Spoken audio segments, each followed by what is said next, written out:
Vivre peu, presque heureux, vivre mieux, vivre vieux.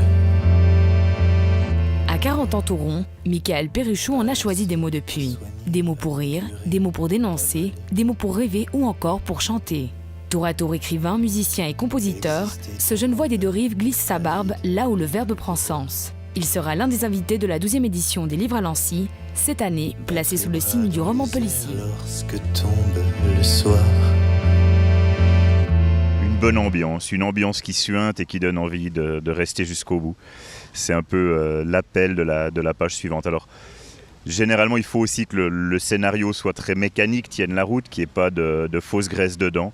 Mais c'est vrai que ce qui fait vraiment un polar, c'est l'endroit, la texture et la couleur du tableau.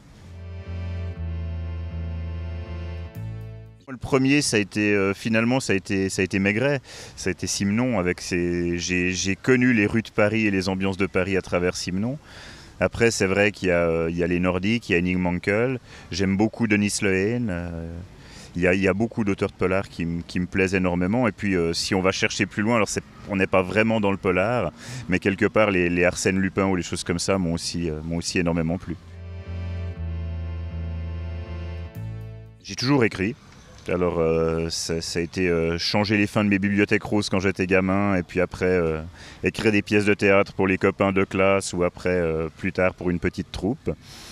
Et puis j'ai eu la chance de rencontrer les éditeurs de fin de siècle quand j'avais 21-22 ans qui m'ont vraiment poussé à finir un premier gros roman. Et puis depuis, je continue, j'essaye d'enchaîner ça et de partager aussi au travers de l'édition, parce que ça c'est l'autre versant qui me tient à cœur, c'est essayer de trouver des nouveaux auteurs et de les faire avancer. On avait envie avec mon acolyte Sébastien Couture de faire un feuilleton, comme on en faisait au 19e siècle, où les gens puissent suivre. Puis on a créé un site pour ça et on a commencé à recevoir des textes.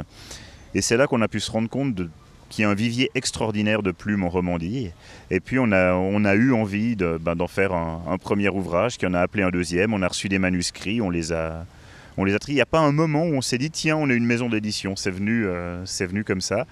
Et puis une fois qu'on avait mis le doigt dans l'engrenage, c'était impossible d'en sortir. Donc on y est jusqu'au bout.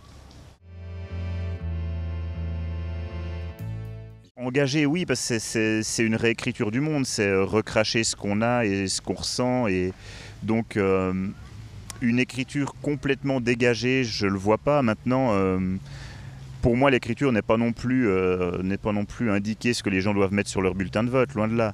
C'est plutôt ressortir des émotions, essayer de les traduire. Alors après, est-ce qu'une émotion est un engagement ? Je pense qu'il faut des émotions pour les engagements. Mettre une égalité là-dedans, je ne suis pas certain. Au départ, c'était vraiment des textes de poèmes qu'on a mis en chanson. Là, on est 5, c'est une belle équipe, c'est des beaux musiciens, donc ça donne quelque chose d'extrêmement vivant. Et puis là, on est assez heureux parce qu'on a pu sortir un disque qui est tout récemment, qui s'appelle Imposteur et qui nous correspond beaucoup. Donc on est vraiment, vraiment heureux du résultat musical, poétique de ce que donne ce disque.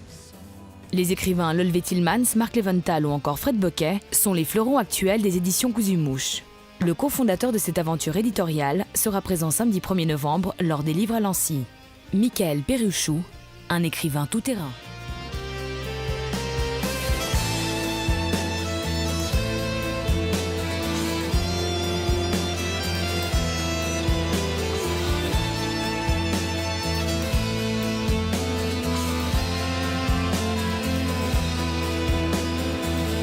Accepter de se vendre, refuser de se rendre.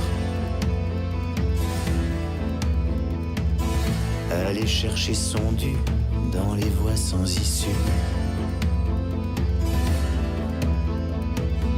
À défaut d'avenir, se donner du plaisir. En expliquant bien bas qu'on ne s'en sortira pas. J'ai cru quelquefois